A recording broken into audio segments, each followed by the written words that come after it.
ዛሬ ባለፈው የጀመርነውን የጽድቅ ስጦታ የሚል ርዕስ ቀጥለን እንማራለን። እግዚአብሔር በኃይል ያስተምረናል።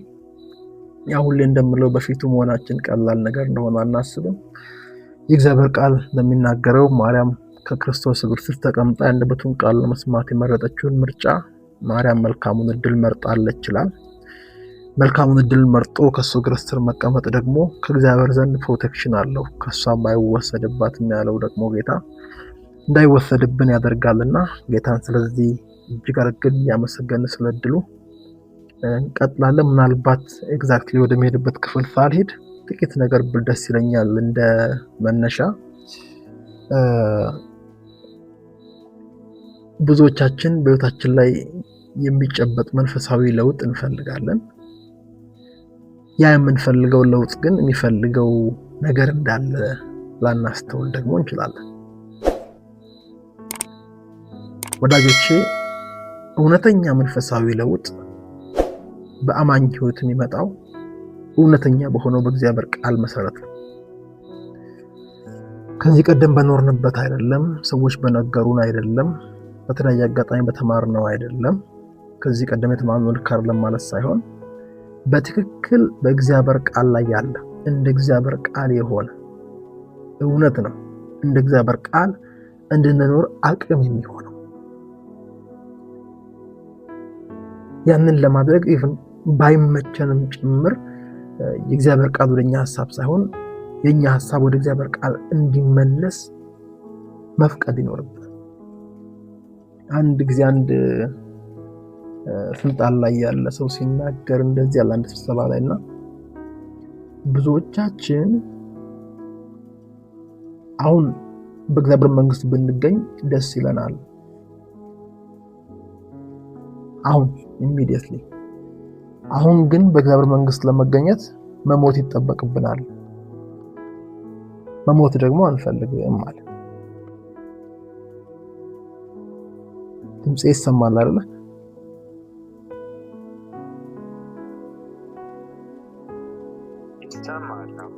እሺ አሁን በእግዚአብሔር መንግስት መሆን እንፈልጋለን።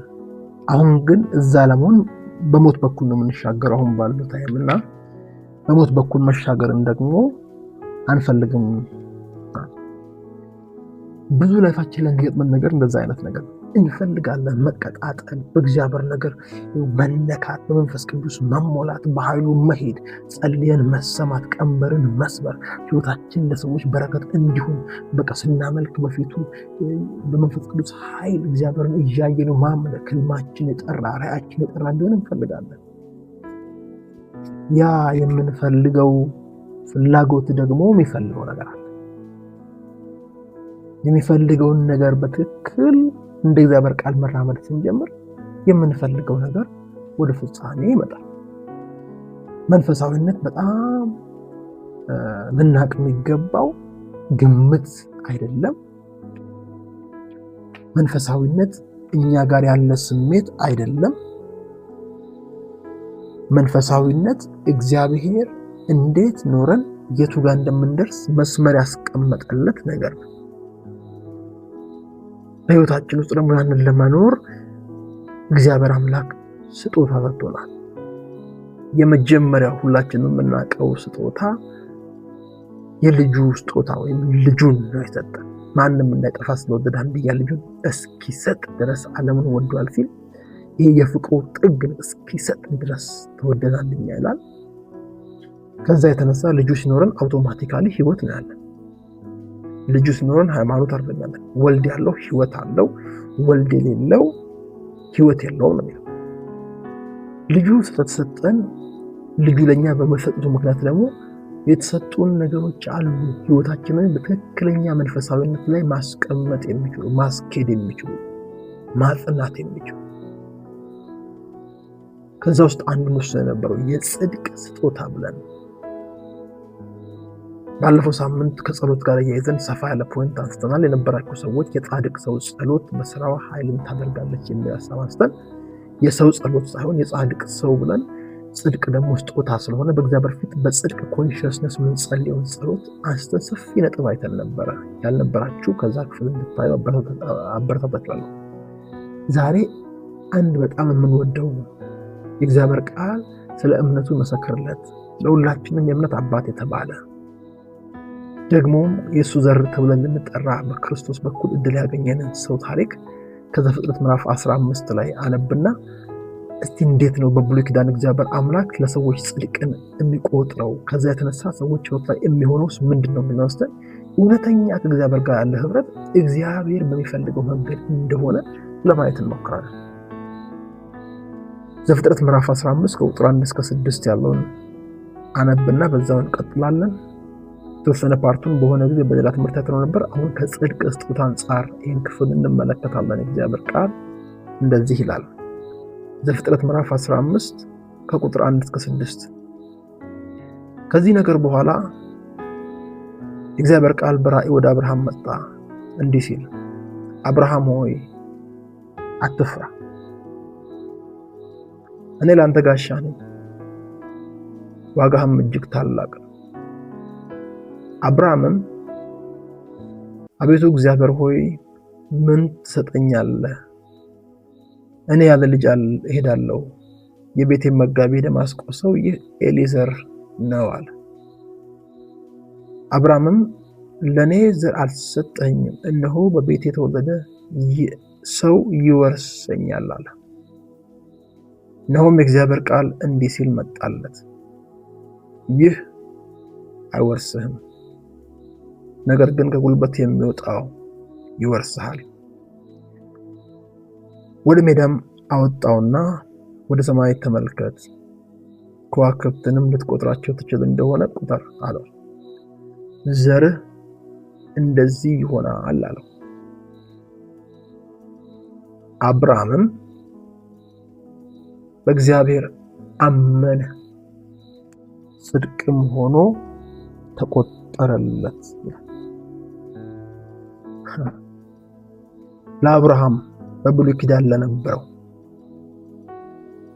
በስራ እንደሚታመን ጽድቅ በስራ እንደምንቀበል ልናስብ የምንችልበት ብዙ አመላካች ነገር ባለበት ሙሴ ሕግ መጥቶ ከዛ ዘመን በኋላ እንኳን ባለው ለሕዝቡ ሕግ ያስቀመጠበት ከዛም በፊት በነበረው አክቹአሊ እግዚአብሔር አምላክ በሌላ ኮንቴክስት ሕግን ባስቀመጠበትና ክርስቶስ መስቀል ላይ ሞቶ ሰዎች በሱ ምክንያት ሕይወት ከማግኘታቸው በፊት የነበረ ሰው ጽድቅ ሆኖ ተቆጠረለት በእግዚአብሔር ማመኑ ነው።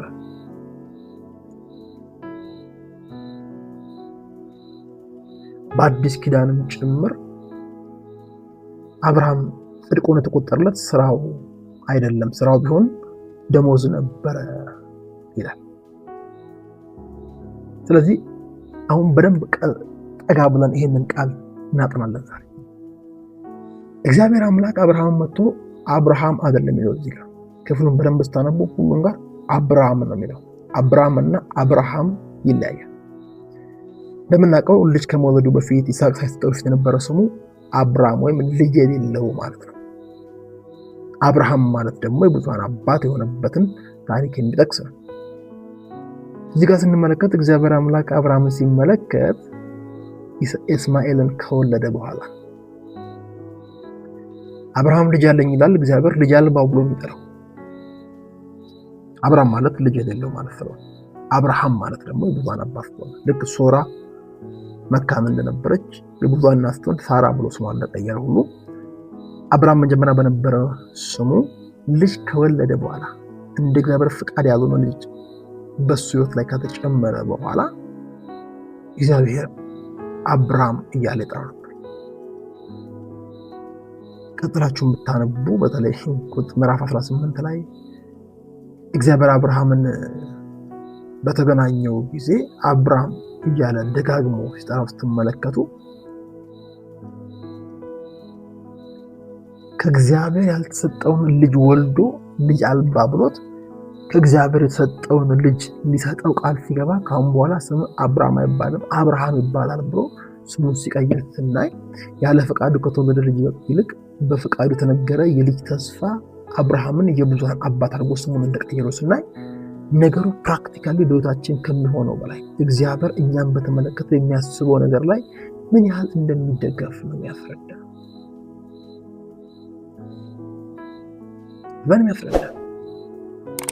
ምዕራፍ 15 የታሪክ መጣው ለፈፍን ስለ ወላ ጋር እንደገባ እናውቃለን። 17 ላይ እግዚአብሔር አምላክ የ99 ዓመት በሆነ ጊዜ ሲመጣ አብርሃም ነው የሚለው እዛ ጋር በግንባሩ ወደቀ ሲል አብርሃም ነው የሚለው። ግን ያንን ኪዳን ካደሰለ በኋላ ቁጥር 5 ላይ ከዛሬ ጀምሮ እንግዲህ ስም አብርሃም ተብሎ አይጠራ ነገር ግን ስም አብርሃም ይባላል ሲለው እግዚአብሔር ያልተናገረውን ልጅ ወልዶ ልጅ አልባ ሲባል እግዚአብሔር የተናገረውን ልጅ ሳይቀበል በተስፋው እያለ ከዛሬ ጀምሮ ተብሎ ስሙ ሲቀየር ስናይ እግዚአብሔር በማይበት መነጽር ማየት ምን አይነት ህይወትን የሚቀይር መርህ እንደሆነ እንመለከታለን። ስለዚህ ከዚህ ነገር በኋላ ከአብርሃም ሐዘን ከአብርሃም ጭንቀት በብዙ መኩል እግዚአብሔርን ጠብቆ ከማጣት ላይፉ ላይ የሚፈልገው ነገር ካለመሆኑ በኋላ የእግዚአብሔር ቃል በራእይ ወደ አብርሃም መጣ። እኔ እግዚአብሔር የሚገርመኝ ስለኛ ይናገር እንጂ እኛም በተመለከተ መልካም ሐሳብ ይኖረው እንጂ ስለኛ የተናገረው መልካም ነገር ይኖር እንጂ እሱም በተመለከተ እግዚአብሔር አምላክን በተመለከተ የሰማነው ተስፋ ይኖር እንጂ እኛ እንኳን ብንረሳው እሱ አይረሳው። ደግሞ ስለማይረሳ እንዲህ በህይወቱ አስቤ ነበር ሰይጣን አጨናገፈኝ ብሎ ያሰበው የሚቋረጥበት አምላክ ያልሆነ አምላክ ነውና እሰራለሁ የሚከለክልስ ማን ነው ብሎ በግልጽ የተናገረ ደግሞም እንደ ቃሉ ሊሰራ ሲነሳ ማንም በፊቱ መቆም የማይችል ድንቅ አምላክ የኔና የናንተ አምላክ ብቻ። እነ ሙሴ ጥሪያቸውን ዘንግተው 40 ዓመት ከቆዩ በኋላ እንደገና አግኝቷቸው ህይወታቸውን እንደገና በሳቅ ቁጥቋጦ ተገልጦላቸው እንደገና አድሷቸው እንደገና ወደ ጥሪ የሚመልስ አምላክ። በአብርሃም በአላዛር ህይወት ላይ እግዚአብሔር አምላክ በክርስቶስ በኩል የሚሰራው ስራ ሳያልቅ ሞት ቢቀድመው ከሞት አስነስቶ እንደገና ስለ ክርስቶስ አስመስክሮ ብዙዎች ወደ ጌታ መንግስት እንዲመጡ የሚያደርግ አምላክ ነው። ሞት አያግደው፣ እድሜ አያግደው፣ እርጅና አያግደው፣ ድካም አያግደው፣ ተስፋ መቁረጥ አያግደው፣ ሰይጣን አያግደው፣ ዓለም አያግደው፣ የሰው ወሬ አያግደው። ይሰማል? እሺ። ስለዚህ አብርሃም እንደገና ቃል ይዞ ሲመጣ እግዚአብሔር በሱ ህይወት ላይ ያሰበውን ነገር ለማድረግ ሲነሳ ምንም የማያግደው አምላክ እንደሆነ አምላክ ልክ አልዓዛርን ሊቀሰቅስ በሄደ ጊዜ ከሞት ቀስቅሶ ህይወቱን እንደገና ለእግዚአብሔር ክብር እንደቀጠለ በህይወታችን ውስጥ የትኛውም አይነት ነገር ከእግዚአብሔር በላይ ሆኖ እግዚአብሔር በእኛ ያሰበው ማስቀረት አይችልም። እድሜው ከሄደ በኋላ አብርሃም ተስፋ ከቆረጠ በኋላ በብዙ መንገድ እግዚአብሔርን ኪዳን ጠብቆ ካልተሳካለት በኋላ ህይወቱ አዝኖ ወደ አጋር ሊገባ ባለበት ዋዜማ ላይ እግዚአብሔር አምላክ እንደገና ለአብርሃም በራእይ መጣ ይላል። እሱ ያስብ ስለኛ ይናገር እንጂ የተናገረው ነገር ለመፈጸም ሲነሳ በፊቱ እንዲቆም ማንም የለም።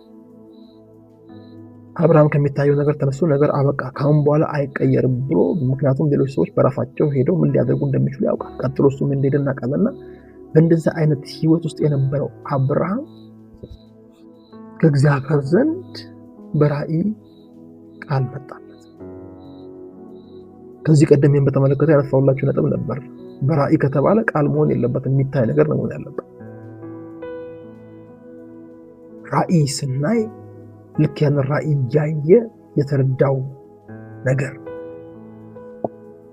ምክንያቱም ቀጥሎ በስሙ የጠራው እግዚአብሔር አትፍራኝ ለአንተ ጋሻ ነኝ ሲል ምናልባት በዛ ራእይ ውስጥ ያየው ጋሻ ቢሆን ጋሻውን ሲመለከት እግዚአብሔር ለአንተ እንደዚህ ነው ሊለው ይችላል። አሁን እሱ እኛ ከጻፈው አልፈን አንተነተንም ብቻ ግን ያ ቃል የመጣው በራእይ ነው። ያየው ነገር ነበር፣ የተመለከተው ነገር ነበር። ብዙ ጊዜ ሰዎች ራእይ ስናይ ከዛ ራእይ ጀርባ ያለውን ድምፅ ስለማንጠብቅ ከራእዩ ትርጉም ጋር እንተላለፍና በራሳችን መንገድ እንተረጉመዋለን። አብርሃም ራእይ ሲያይ ያ ራእይ ብቻ ሳይሆን የሚታይ ብቻ ሳይሆን በጆሮ የሚሰማ የእግዚአብሔር ቃል ጭምር ነበረበት።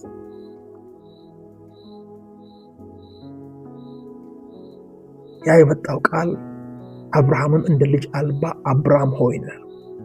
ትክክል ነው፣ ልጅ አልባ ነው። አንዳንድ ጊዜ ወደ እግዚአብሔር ከመጣን በኋላ ነገራችን የተበላሸ ይመስለናል። አብርሃም ወደ እግዚአብሔር ሳይመጣም ልጅ አልባ ነው። በስሙ ጠራው እግዚአብሔር። በዛ ጊዜ አብርሃም ብዙ ዘመን ጠብቆ ነገሮች ባሰበበት መንገድ ድረስ ብዙ ነገር እየተናገረ ሊሆን ይችላል። ደግሞም ቻፕተሩን ዘግቶ ሊሆን ይችላል። የመጀመሪያው ለአብርሃም የተናገረው እግዚአብሔር አትፍራ። ምክንያቱም የእግዚአብሔር ቃል እንደሚናገረው ከእግዚአብሔር ዘንድ የተቀበልናቸው ነገሮች ሊስታቸውን ብንመለከት በውስጡ ፍርሃት የሚባል ነገር የፍርሃት መንፈስ አልተቀበልንም።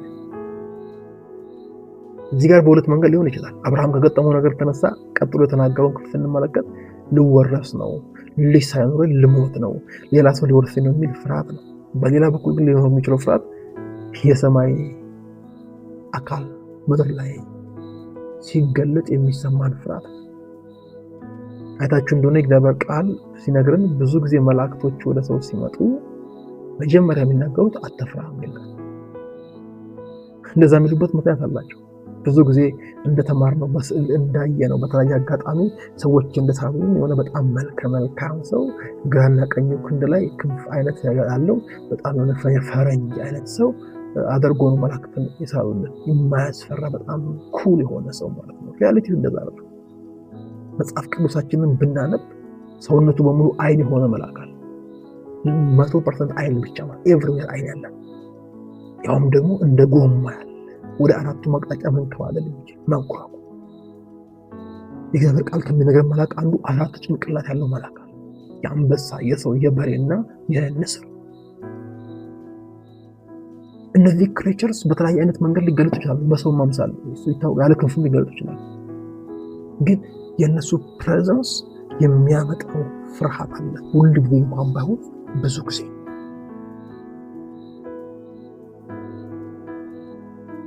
እግዚአብሔርም ሰዎች ጋር በሚመጣበት ጊዜ እንደዛ አይነት መልእክት ይናገራል። እዚህ ጋር ያለው ቃል ግን ከእግዚአብሔር መገኘት ባሻገር አብርሃም ቤቱ ላይ ከገጠመው ነገር ተነስቶ የሚሰማው ፍርሃት በቃ ላይፍ ሊያልቅ ነው፣ እንዲህ ሊያበቃ ነው፣ ቻፕተር ሊዘጋ ነው፣ ካምባር ተስፋ የለም በሚል ፈርቷል። ሳይወልድ እንደሚሞት ቢከታውን ባለመውለዱ ምክንያት የሱን ነገር የሚወርሰውን ሰው ሲያስብ የተሰማው ፍርሃት ሊሆን ይችላል። ለጠላት የተጋለጥኩ አይነት የሚፍራት ነው። ጠላት የሚፈልገውን ማድረግ እንዳይችል ማድረግ አልችልም፣ በእኔና በጠላት መካከል ምንም የለም ሲል እግዚአብሔር ነው አለው። እኔ ላንተ ጋሻ ነኝ። ጋሻ ማለት በጠላትና በጦር ወርዋሪውና ጦር በሚወረውርበት ሰው መካከል የሚገባ በእጅ የሚያዝ ነገር ነው። የሚወረወረው ጦር ከሰውየው አስቀድሞ ጋሻውን እንዲያገኝ ማለት ነው። በአንተና በጠላት መካከል ፕሮቴክሽን እንደሌለ አታስባለው። እግዚአብሔር እኔ ላንተ ጋሻ ነኝ። የሚወረወረው ነገር አልፎኝ ነው አንተን የሚነካ፣ እኔን ደግሞ ማለፍ አይችልም። ስለዚህ አትፍራ። ክብር ለኢየሱስ ይሁን። አንዳንድ ጊዜ የምንፈራው ፍርሃት የማያስፈራ ፍርሃት። ወዳጆቼ የበጉ ደም በራቸው ላይ ከተቀባ በኋላ እስራኤላውያን መልአኩ ውስጥ ገብቶ የሰውየው ማንነት አያይም። በመቃኑ ላይ ደም ሲያይ ያልፋል ነው። ውስጥ ያለው ቢፈራም ባይፈራም ደም ካለው ውጭ ላይ ያልፋል። በፍራቻ ቆፈን ተይዘን መልአኩ ሳይገለን ከሚያልፍ በደሙ ካለን እምነት እግዚአብሔርን እያመሰገንን መልአኩ ቢያልፍ ይሻላል። መልአኩ ፈራንም አልፈራንም ያልፋል። እንደውም እስራኤላዊ ያልሆነ ሰው እንኳን በሩ ላይ ደም ቢቀባ መልአኩ ያንን ቤትን ያልፋል። ደም ብቻ ነበር። እንደውም ደግሞ ቃሉ ነገር አልፏል። ግብፃዊ ዕብራዊ ያልሆነ ሰው ደም ቀብቶ እንደተላፈ የምታውቁበት ምክንያት ከግብፅ ያመለጠው ድብልቅ ሕዝብ ነው የሚል ቃል ደግሞ ታገኛለህ። አንድ ሕዝብ ያለ ዋናው ነጥብ ምንድን ነው? እግዚአብሔር ለኛ ጋሻችን ነው። የሚያስፈራንን ነገር እየፈራን እንድንታለፍ ማድረግ ከቻለ በእግዚአብሔር ላይ ባለን እምነት እያመሰገንን መታለፍ እንድንችል እግዚአብሔር ይፈልጋል። ለዚህ ነው አትፍራ፣ እኔ ለአንተ ጋሻ ነኝ፣ በአንተና በጠላት መካከል እገባለሁ፣ ጠላት ከኔ ቀድሞ አንተን አያገኝም፣ ከኔ ደግሞ ማለፍ የሚችል ቀስት ያለ። ስለዚህ አትፍራ። እንዲህ አድርጋለሁ ነው እግዚአብሔር። አትፍራ። የሚያስፈራን ነገር በተመለከተ እኔ መፍትሄ ነኝ፣ እኔ ጋሻው እላለሁ፣ አትፍራ ብሎ ይሄን ካደረግክ እኔ ሽልማት ሆናለሁ፣ ዋጋ እጅግ ታላቅ ነው። ራሱ ጋሻ ሆኖ ጋሻ መሆኑን ስናምን ራሱን ሽልማት አድርጎ የሚሰጥ የኔና እናንተ አምላክ ብቻ። your great ሪዋርድ ነኝ፣ ሽልማት ነኝ። ስለ አክሊል ስታስቡ አይገርማችሁም? ስለ አክሊል እኮ እግዚአብሔር አምላክ በሰጠን ጸጋ ታምነን ስናገለግል በራሱ ጸጋ ላገለገልነው ነገር የሚሸልመን ሽልማት ነው። እግዚአብሔር አብርሃምን አትፍራ፣ አሁን ማድረግ ያለብን ምንም መስማት ነው። ከጠላት አንጻር ባለ ስጋት ዙሪያ እኔ ራሱ ጋሻ ሆኜ ማከለ ጠንቀቀባለሁ። ስለዚህ በእኔና በጠላቴ መካከል እግዚአብሔር አለ ብለህ እመን።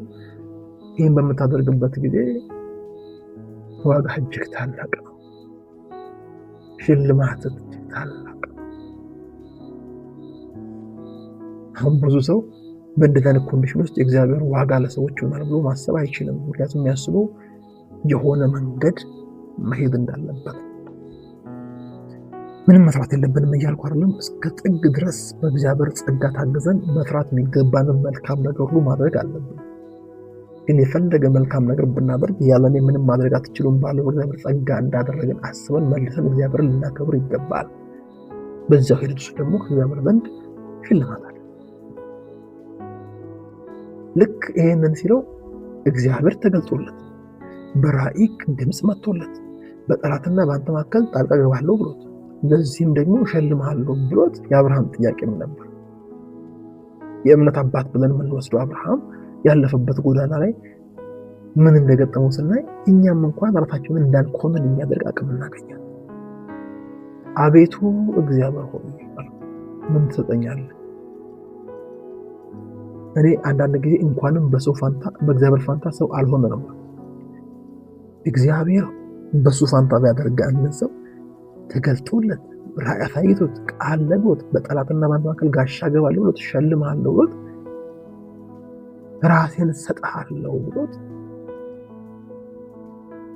ራሴን እሰጥሃለሁ ሊትራሊ እግዚአብሔር አምላክ እዚህ ጋር እንደ ሽልማት እኔ ጋሻ ነኝ ደግሞ ፍጹም ሽልማት ነኝ ነው እንግዲህ እንዲህ ብሎት ካበቃ በኋላ በጣም በሚገርም ሁኔታ ምን ትሰጠኛለህ? ወላጆች እግዚአብሔር ከራሱ በላይ ምን ይስጣል? የአብርሃም ጥያቄ የሚበልጠው እግዚአብሔር ተሰጥቶት ከእግዚአብሔር ያነሰው የልጅ ጉዳይ ጠይቅ ነበር። እስኪ ለምን ስለዚህ ጠየቀ ብለን ኮምፕሌን እያቆራል። በእኛም ዘመን እንኳን ብንጠይቅ ምንም ቦታ የለውም። የእምነት አባታችን ብለን ያሰብነው በእግዚአብሔር ፊት ሞገስ ያገኘ የሞቱ ሰዎች ሲሄዱ በእቅፉ እንዲገቡ እግዚአብሔር አምላክ ያን ከፍ ያደረገው ሰው ትላንትና እግዚአብሔር ተሰጥቶት ከእግዚአብሔር ያነሰ ነገር ጥያቄ እንዲያቀርብ ራሱን በሰጠው እግዚአብሔር ፊት ሲያጉረመርም ነበር ልበል። እኔ ያለ ልጅ እሄዳለሁ እኛለሁ የቤት መጋቤ ደማስቆ ሰው ሊኤዘር ነው። ልጅ የለኝም እግዚአብሔር ሆይ እሰጥሃለሁ አልከኝ። ራስህን በጣም መልካም ነው፣ ግን ራስን ሰጥተኝ ራሱ ኢግኖር ማድረግ የማልችለው ጥያቄ አለኝ አይነት። እዚህ ጋር በእግዚአብሔር ፋንታ አንድ ሰው ቢኖር ጥሎት ይሄዳል። አብርሃም ራሴን ሰጥቼ ሽልማትን እጅግ ታላቅ አድርጌ ያውም ደግሞ በምድራዊ ነገር የማይለካ ራሴ ለአንተ ሽልማት ሆኜ ራሴን አቅርቤ እያለሁ ከኔ የተነሳ ሊሆንልህ የሚችል ነገር ጥያቄ ሆኖብህ እኔ መስማት አልቻልክም ብሎ ጥሎ ነበር። እግዚአብሔር ግን ቸር አይደለ? ከኛ ድካም ያላቅ በብርታቱ የሚታመን አይደለ? ማድረግ ካቃተን ይልቅ ማድረግ በሚችለው ነገር ላይ የሚደገፍ አምላክ አይደለ? አብርሃም ቀጠለ። እግዚአብሔር ከተናገረው በላይ መናገር ዘር አልሰጠኝም፣ እነሆ በቤቴ የተወለደ ሰው ይወርሰኛል።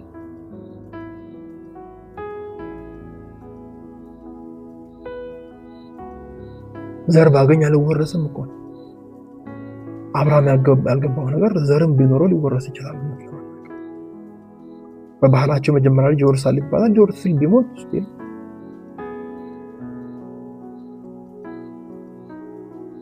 እግዚአብሔር አምላክ እንዳይወረስ ከወሰነ አይወረስም።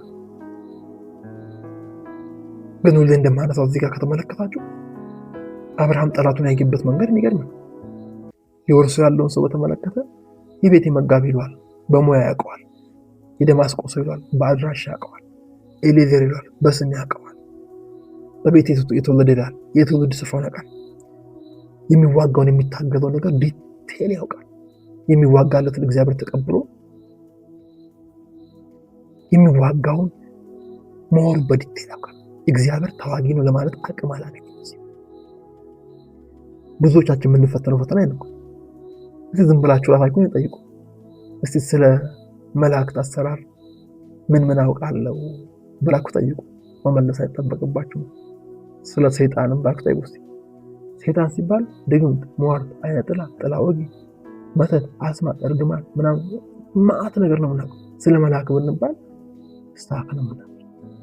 ስለኛ የሚዋጉትን በተመለከተ ያለን ኮንሽስነስ የሚሆኑ የሚዋጋንን በደንብ ስለምናውቀው በሰልፍ ውስጥ እንቀጥላለን። የፈርዖን ሰዎች እኮ ሊዋጉ ሲመጡ እግዚአብሔር እናንተ ዝም ትላላችሁ፣ እግዚአብሔር ስለእናንተ ይዋጋል እኮ ያላችሁ። አብርሃም እግዚአብሔርን ልጅ እንደከለከለው ብቻ ነው እዚህ ጋር የሚናገር። አብሮነቱን፣ ጥበቃውን፣ ጋሻነቱን፣ ጥያቄውን፣ መላሽነቱን አያነሳም። ጠላቱን በተመለከተ ግን በሙያ መጋቢ፣ በአድራሻ የደማስቆ ሰው፣ በስም ኤሌዘር፣ በተወለደበት ስፍራ በቤት የተወለደ ምን ያገኛል? ይወርሰኛል ነው። ሊወርሰው ያለው ጠላቱን የሚያውቅበት ልክና ስለ እግዚአብሔር ያለው ግንዛቤ ቶታሊ ነው። እግዚአብሔር በሱ ውስጥ አልፎ ስለሚበረታው ብርታትቶ እሱ እየደከመ እንዳለ ስለሚያውቅ ከድካሙ የተነሳ ነው ህይወቱ የሚፈርጅ። ብዙ ሰው በእኛም ዘመን እግዚአብሔር በክርስቶስ አማካኝነት ልጁ አድርጎት በእግዚአብሔር ጸጋ ድኖ የጽድቅ ስጦታ ከተሰጠው በኋላ ራሱን አሁን በራሱ ድካም ያውቃል። መቼም ከድካም ጋር የተስማማ እንደሆነ እንደማታስቡ ተስፋ አደርጋለሁ። ግን በድካማችን ኃይሉን በብርቱ የሚገልጥ አምላክ እንዳለ ስናስብ ስንበረታ በጸጋው ስለሆነ ጌታን ያመሰግን፣ ስንደክም እንኳን በድካማችን ኃይሉን የሚገልጽ ጌታ እንደምናመልከው ዘመናችንን በብርታት መጨረስ የምንችልበት እምነት የምንመነጨው ከራሳችን ድካም ከሱ ብርታት ጋር ስንጋባ ነው።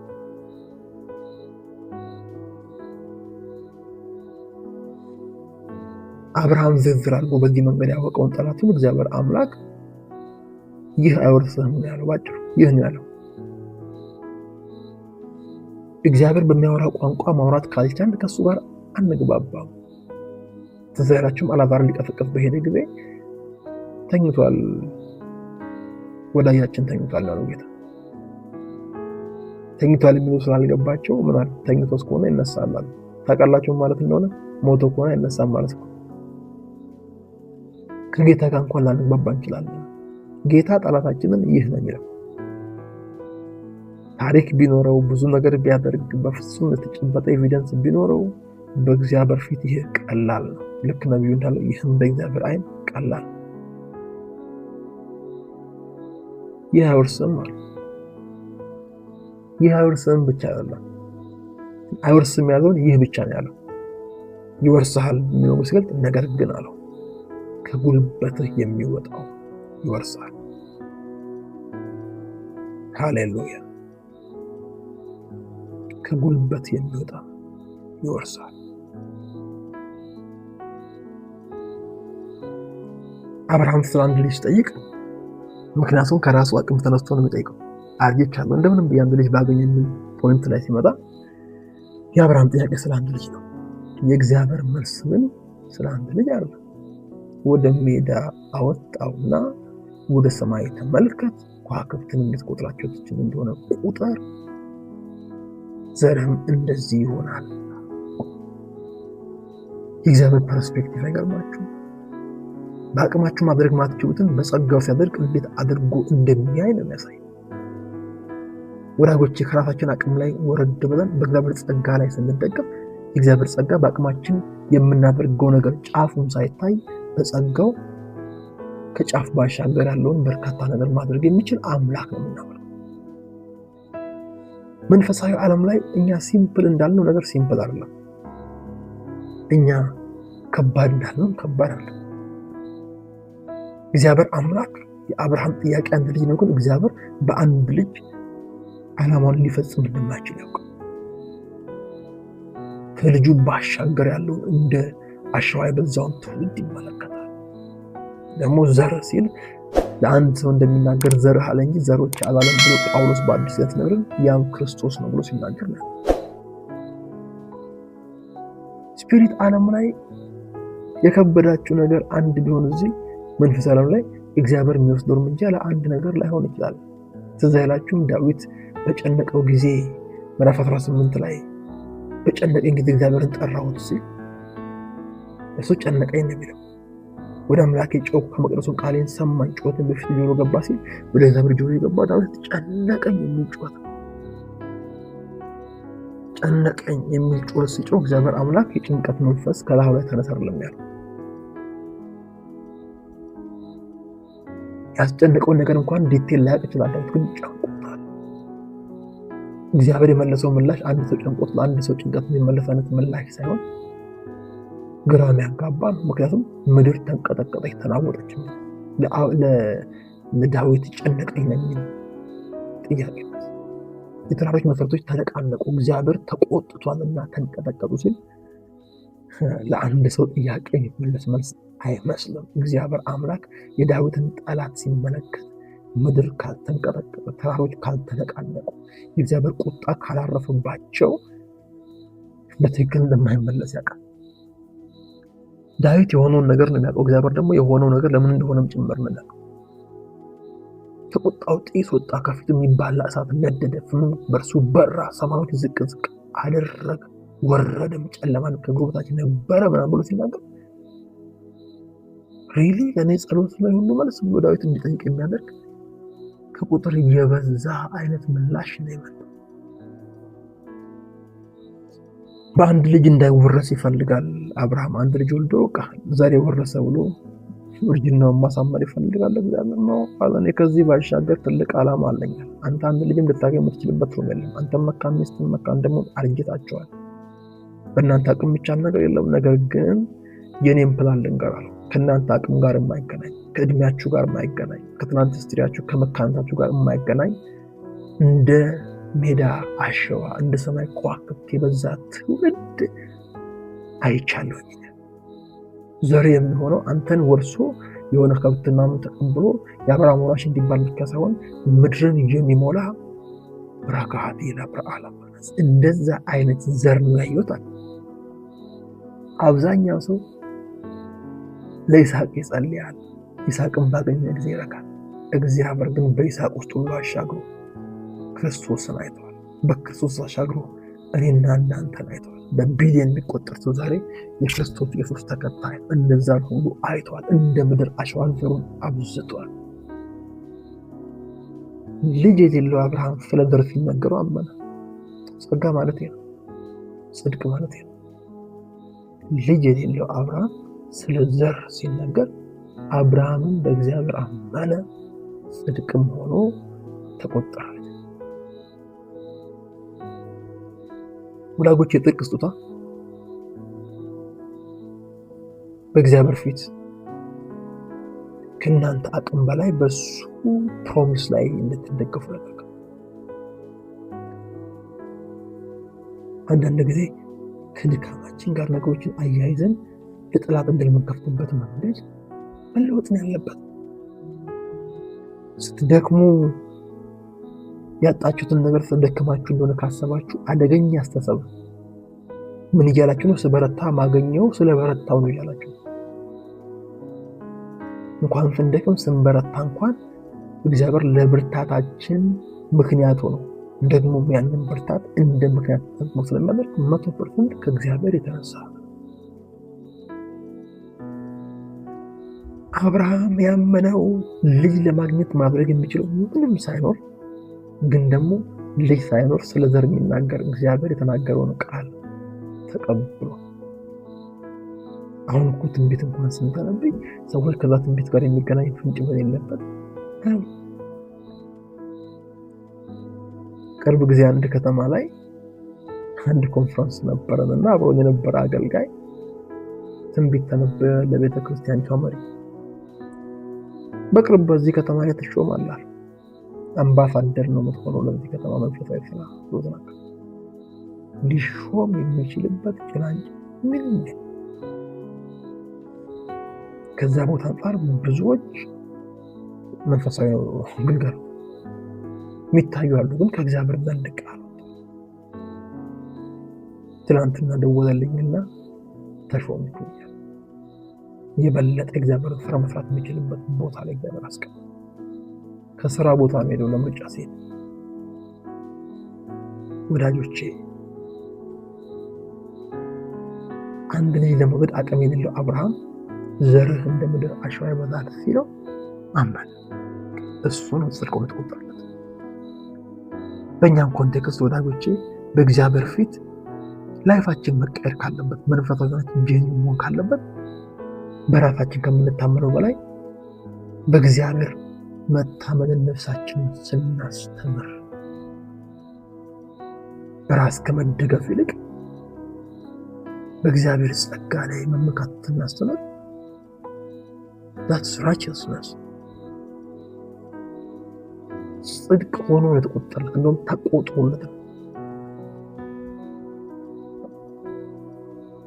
ከዛ በኋላ ከተቆጠረለት በኋላ እግዚአብሔር ሲናገር እንደዚህ አለ። ቁጥር 7 ላይ ይህች ምድር አለ ትወርሳት ዘንድ እንድሰጥህ ከከለዳውያን ኡር ያወጣው እግዚአብሔር እኔ ነኝ አለ። ጉዞ ሲያስጀምርሽ ሜዳ ላይ ልጥልሽ አላስጀመረሽም። የሚያወርስሽንም ጭምር አይቶ ነው ያስጀመረሽ። የሆነ ሰው ሲመሰክርልሽ ወደ ጌታ የመጣሽበት ምክንያት ካለሽበት ህይወት የወጣሽበት ካለበት ህይወት የወጣበት ምክንያት ከወጣ በኋላ ዝም ብለህ ላይፍ እንደዛ እንዲቀጥል እንድትወርሳት ጭምር እግዚአብሔር አምላክ አስቀድሞ ያየው ስፍራ አለ። መውጣታችን ሲገርመን እግዚአብሔር ስለ መውረሳችን አስቀድሞ አይቷል። አብርሃም ከከለዳውያን ኡር ይወጣ ዘንድ የሚያስችል ምን ነበር? ጣዖት ተቀርጾ የሚሸጥበት ፋሚሊ ውስጥ ነበር። ከዚያ ያወጣው ከጣዖት ለመለየት ብቻ አይደለም፣ የምትወርሰው ምድር አለ። ክብር ለኢየሱስ ይሁን። በአንቺ በደካማው በአንተ በደካማው እግዚአብሔር አምላክ በጸጋው በሰጠኝ ጽድቅ ስጦታ ትልቅ ነገር ማድረግ ይፈልጋል። ብዙ ክርስቲያን ለዚህ ነው ትልቅ ቦታ ላይ ጌታ አስቀምጦት ትንንሽ ህይወት የሚኖር። ትንንሽ የምለው በሰው ሚዛን ሳይሆን በመንፈሳዊ ኑሮ አንጻር ትልልቅ ስፒሪቹዋል ዓለሞችን አናውጠው ክፎችን ሰብሮ ከተማን ነፃ ማድረግ የሚገባቸው ሰዎች ህይወታቸው ላይ ያለውን ቀንበር መስበር ያቃታቸው እስኪመስል ድረስ ይሰቃያሉ።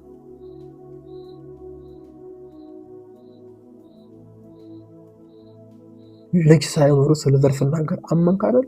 አዎ፣ እሱን ጽድቅ አድርጌ ቁጥር የላለሁ። ግን ልንገር፣ ከከለዳውያን ኡር ሳወጣ ፕላን ነበረኝ። ከዛ ከዘቀጠ ህይወት ሲያወጣን የከበረ ህይወት አለው ማለት። ከዛ ከኃጢአት መንደር ሲያወጣን የሚገርም የጽድቅ ኦፖርቹኒቲ ያለበት ዓለም አለ ማለት። ከጨለማ ሲያወጣን ወደሚደነቅ ብርሃን አለ። ከዝቅታ ሲያነሳ ወደ ከፍታ በተራራ ላይ ያለች ከተማ ለማድረግ አለ። የጽድቅ ስጦታ እኛ ማድረግ የማንችለውን ነገር እያወቀን ያ ነገር ብዙ ሆኖ በእግዚአብሔር አይነት ሲታይ የተነገረው ነገር ማመን ይጠይቃል። ይህም በዛ ውስጥ የሚጋለጥ የጻድቅ ሰው ጸሎት የሚኖረት ይባላል። ሰዎች ሊጸልዩ ሲመረቁ ወዲያው አእምሯቸው የሚቆጣጠሩ ድካማቸው፣ አለመጸለያቸው፣ ባለፈው ጸልዩ አለመሰማታቸው ምናምን የሚል ኔጌቲቭ ነው። የጻድቅ ሰው ጸሎት ሲሆን ግን የትላንት ታሪኬ እንዳለ ሆነ በክርስቶስ ኢየሱስ ደም ታጥቦ ከሕይወቴ ላይ ሄዷል። አሁንም መጸልየዋል በክርስቶስ ኢየሱስ ሞትና ትንሣኤ ከእግዚአብሔር ዘንድ በተቀበልኩት ጽድቅ ላይ ቆሜ እሱ ደግሞ ፐርፌክት ነው በእግዚአብሔር ዘንድ ይሰማል ብለን ከዛ መጀመር ስንጀምር ጸሎቱ ታላቅ ኃይል እንደሚያደርገው ህይወታችን ፍጹም ኃይል ያለው ህይወት እንዲኖር ካስፈለገ ልጅ ሳንቀበል ስለ ዘራችን ሲያወራ እሱን አምነን እግዚአብሔር በጽድቅ በቆጠረበት ጊዜ አንድ ነገር ማወቅ አለብን። ሜዳ ላይ ሊጥለን ጉዞ አላስጀመረም። የሶምሶን እናት እንዳለችው የሚያጠፋን ቢሆን ይሄንን ሁሉ ያላሳየን። ወዳጆቼ የምናልፍበት መንገድ ሰርጓጉጥ ሊሆን ይችላል፣ ከፍታ ዝቅታ ሊሆን ይችላል። ካለንበት ከትላንት ህይወት ያወጣን ከዛ እንድንወጣ በከሰማን እንገባበት ዘንድ የፈለገው ጽድቅ አድርጎ የቆጠረልን ህይወት ስላለ ትወርሳለህ ሲለው ይሄ ያመነ ሰው እንደምወርሳት እንዴት አውቃለሁ? ይሄም የብዙ ጥያቄ ነው። ከእግዚአብሔር ዘንድ ሰምቻለሁ እንደምወርስ፣ ግን እንደምወርስ በምን አውቃለሁ? ደግሞ እግዚአብሔር አምላክ እንዴት ባለ ብሎ የሚወቅስ አምላክ አይደለም። ሃሌሉያ። ከእናንተ መካከል ማንም ጥበብ ቢጎለው ሳይነቅፍ በልግስና ለሁሉ የሚሰጥ አምላክ እንዲጀምር ሲል ጥበብ የጎደለው ሰው እግዚአብሔር አምላክ እንዴት ይጎልሃል ብሎ ሳይነቅፍ፣ እቺ ትበቃለች ብሎ ሳይቆጥብ በልግስና ለአገልጋዮች የሚከፋይ ለሁሉ የሚሰጥ አምላክ እግዚአብሔር ሆይ እንደምወርሳት እንዴት አውቃለሁ? ጽድቅ ሆኖ ከተቆጠረልህ በኋላ በእግዚአብሔር ፊት ጽድቅ ህይወትን ኤክስፒሪየንስ ካደረግክ በኋላ የሰማኸው ቃል እንዴት እንደሚኖር መጠየቅ መንፈሳዊነትን እንደጣልክ ፈጽሞ ማሳየት አይችልም። ከዛ በኋላ ይሄኛው እንዴት ሹር እንደሚሆን ከዚህ ቀደም እንደምወርሳት በምን አውቃለሁ ከምን አጣው ጋር ለመድገና እግዚአብሔር የ3 ዓመት ጊደር፣ 3 ዓመት ፍየል፣ 3 ዓመት በግ ዋኖስም ርግብም ያዝልኝ አለ። ለምን ፍየል፣ ለምን በግ፣ ለምን ጊደር፣ ለምን እርግብ እንደሆነ ዲቴል መሄድ አሁን ሰዓት አይበቃኝ። እነዚህ ሁሉ ወሰደለት ይላል። ያችሁ እግዚአብሔር አምላክ አሁን እንዴት አድርጌ የቆጠርኩልን ጽድቅ የሰጠውን ጽድቅ በህይወት ላይ ሪል መሆኑን የምታውቅበትን መንገድ ላሳያው። እነዚህንም ሁሉ ወሰደለት፣ በየሁለቱም ከፈላቸው። የተከፈሉትንም በየወገኑ ትይዩ አደረጋቸው። ወፎችን ግን አልከፈለም ይላል። ወፎችንም እንዳልተከፈሉም ለጊዜ ነው። ይሄ በዛን ጊዜ ነበር የሶሪያ ካልቸር። ሰዎች እርስ በርስ የሚማማሉበት መንገድ ነው። ልጅ ለልጅ ካላነሰው በቃ ይሄን አልክድም ይላል። እንዴት አውቃለሁ ብሎ ጠይቃል። እንደዛ ለምታረግ እንዴት አውቃለሁ? ልክ አብርሃም እንደጠየቀው ከዛ እንስሳርናል ለሁለት ይከፍላል። ያን የሚለው ሰው በማከል ያልፋል። ምን ማለት ነው? ከካድኩ እንዲህ ለሁለት ይከፈለኝ እግዚአብሔር ማለት ነው።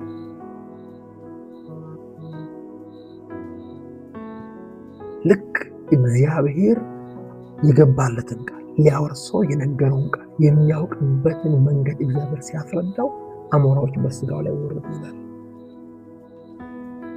አብርሃም አባራቸው። ወዳጆቼ ስለ ጽድቅ ልትረዱ ስትችሉ ኦልዌይስ ከእግዚአብሔር ዘንድ ያልሆነ ከጠላት የሆነ ተግዳሮት ቻሌንጅ ያደርጋችኋል። ያ ነገር በትክክል ውስጣችሁ ላይ ከተሳለ ከዚያ ጊዜ በኋላ ጠላት እናንተን ሊኮንን የሚችልበት አቅም አለ። ችግር ካላችሁ ከእግዚአብሔር ጋር ነው የምትጨርሱት። ጠላት መጥቶ ኢያሱ በእግዚአብሔር ቀኝ ሲቆም እሱም በቀኝ ሆኖ እንዲከስ አይነት ክስ ሲያመጣ ጥምጣሙን አውልቆ ድፋኑን አውልቆ እኔ ነኝ ከጥንታ ግዛት ያወጣሁት ብሎ እንደገና በአዲስ ልብስ የሚሸልም እግዚአብሔር ነው የእናንተን ጌም ጀጅ የሚያደርገው። ፊታችሁን በፊቱ ህይወታችሁን በህይወቱ እየተመለከታችሁ ችግር ካለ ለማቃናት ካስፈለገ እናንተና አምላካችሁ መካከል ያለው ጉዳይ ነው። ከእሱ ጋር ትጨርሳላችሁ። በደሙ መታጠብ ቢሆን በመንፈሱ መታጠብ ቢሆን በጥበቡ መሞላት ቢሆን በእውቀቱ መታነጽ ቢሆን በሰማነው ቃል መንጻት የጠላት ቢዝነስ አይሆንም። ያኔ ጠላት መጥቶ ኮንናችሁ በጠላታችሁ በጸሎታችሁ እናንተን ማድረግ በእጅታችሁ እናንተን ኮንፊውዝ ማድረግ አይችልም። ምክንያቱም የተቆጠረላችሁ ጽድቅ እግዚአብሔር አምላክ አደርገዋለሁ ሲል ሊሰናክል ነገር ከተናገረ የሚያስዋሽ ወይ ደግሞ ግራ ያጋባ ነገር የለም። እምነታችሁ እንዳለ እዛ ላይ ሲሆን ጠላት እንደሚረታ ስለማውቅ ኢሚዲየትሊ እንደምን ይሄንን አውቃለሁ ሲል የምታውቅበትን መንገድ ላሳይ ብሎ ሂደት ሲያስጀምረው ያንን ሂደት አታክ ማድረግ የሚጀምር አሞራዎች መጡ። ለጉድቲንግ አብርሃም አሞራዎቹን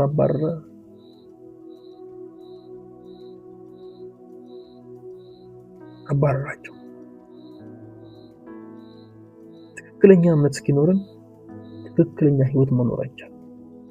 ትክክለኛ እምነት ደግሞ ከትክክለኛ እግዚአብሔር ቃል ይመርጫል።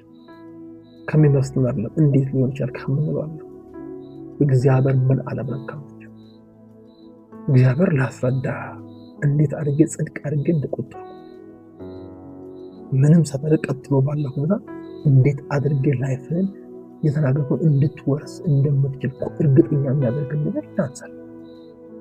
ይሄንን ደስ ያስጀምረው ቻለኝ።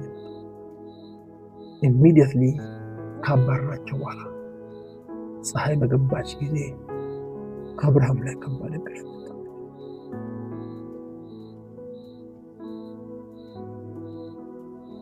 ኢሚዲየትሊ ድንጋጤና ታላቅ ጨለማ ወደቀ።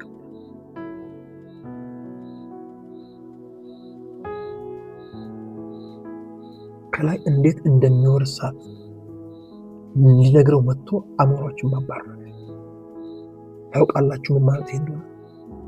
ልክ አንተ በሶሪያ ካልቸር ውስጥ በነበርክ ጊዜ ቃል ስትገባ እንስሳት ለሁለት ከፍተህ በማከል ካለፍክ ቃል እንደማይታጠፍ እንደሚታመን ሆኖ ትወርሳለህ ስልህ ከአንተ በተት ጋር እንደማይገናኝ ከኔ ኪዳን ጋር እንደማይገናኝ ላሳይ። ጊደሩንም ፍየሉንም በጎንም እርግቡንም ያስካቸውን በየሁለት ክፈላቸው፣ እኔም በዛ መካከል አልፋለሁ።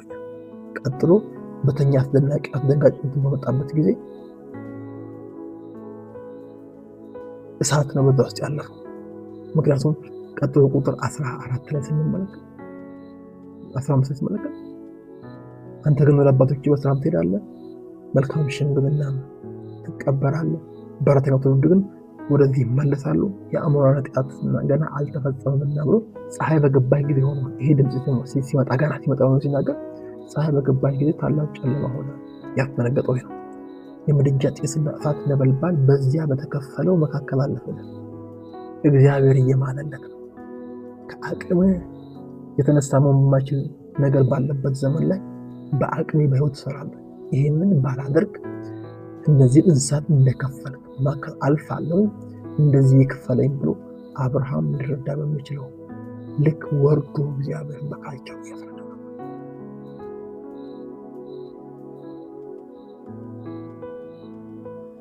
እግዚአብሔር አምላክ የጽድቅ ስጦታውን በተመለከተ ይሄን ያህል ጥግ ሄዶ ነው የሚያፈረደው። ስንድን ራሱ እኮ ጻድቅ የለም አንድስ እንኳን ብሎ ነገር ግን በክርስቶስ ኢየሱስ ሆነ ቤዛነት እንዲያው ይጸድቃል። ይሄም ጽድቅ ደግሞ ለሚያምኑ ሊሆነ የእግዚአብሔር ጽድቅ ነው። በኢየሱስ በማመን የሚገኝ የእግዚአብሔር ጽድቅ ነው። የእግዚአብሔር ጽድቅ ስጦታ። ይሄ እንዴት ይሆንልኛል ካል የሚያስረዳን በዚሁ መንገድ ልክ እዚህ ጋር ፍጹም የሆኑትን እንስሳት እንደከፈለ እንደቆረሰ በዛ ውስጥ እሳት እንዳለፈ ስለና ስለናንተ በቀራንዮ መስቀል ላይ የክርስቶስ ሥጋ ተቆርሷል። በዛ ውስጥ የመንፈስ ቅዱስ እሳት አልፏል። በጴንጤቆስጤ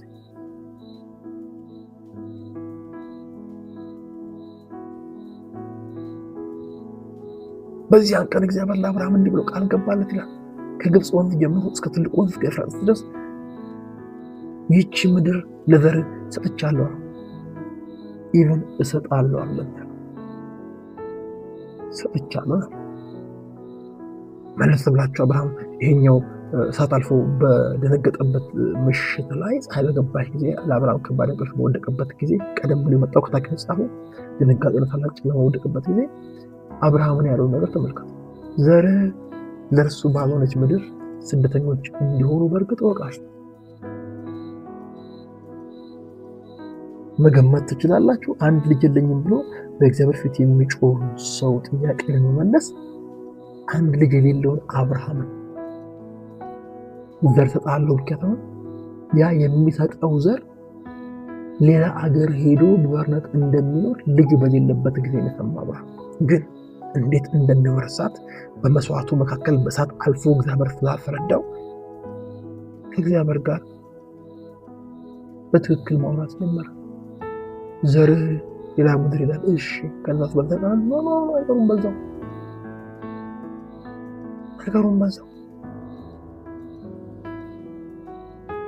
ለእርሱ ባልሆነች ምድር ስደተኛ እንዲሆኑ በእርግጥ እወቅ። በኋላ ባሪያዎች አድርገው 400 ዓመት ያስጨንቋቸዋል። ጌታ ሆይ ማስጨነቅ ብቻ ነው፣ ደግሞም በባርነት ይገዛቸዋል።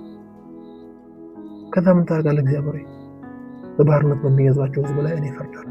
ከዛ በኋላስ በብዙ ከብት ይወጣል። ማታጋላ አንተ አብርሃም ይሄን ነገር በተመለከተ ምን አድርጓል? ራሱ እግዚአብሔር ራሴን ላንተ ሪዋርድ ሽልማት አድርጌ ሰጥቻለሁ ሲሉ እግዚአብሔር የሚያክል ስጦታ ተቀብሎ ያንን እግዚአብሔር ልጅ አልሰጠኝም ብሎ ኮምፕሌን የሚያደርግበት ጊዜ እኮ መጣለት እኮ ማለት ነው። እንደ አብርሃም ኮምፕሌን ቢሆን እንኳን ኪዳኑ ሊፈጸም ኪዳኑ እንዳይገባል። የአብርሃምን ድካም አልፎ እግዚአብሔር በብርታቱ የሚሰራውን ታላቅ ነገር ሲነግረው አብርሃም ስላመነ ፍልቅ ሆኖ ቆጠረለት። that's righteousness። ምንም ማድረግ በማትችሉበት ሁኔታ ላይ እግዚአብሔር ሁሉ ማድረግ እንደሚችል አምናችሁ የምትኖሩት ህይወት ነው። በእግዚአብሔር ጽድቅ ላይ መደገፍ ማለት፣ በሱ ትክክለኛነት ላይ መደገፍ ማለት። ያኔ የምትጠይቁት ልጅ ባልመጣበት ጊዜ የልጅ ልጃችሁና ዘሩ ቀጥሎ እስከ 400 ዓመት ያለውን ከእግዚአብሔር ጋር ልክ እንደተወለደ ዘሩ እንዳለ ሰው ማውራት ትችላላችሁ።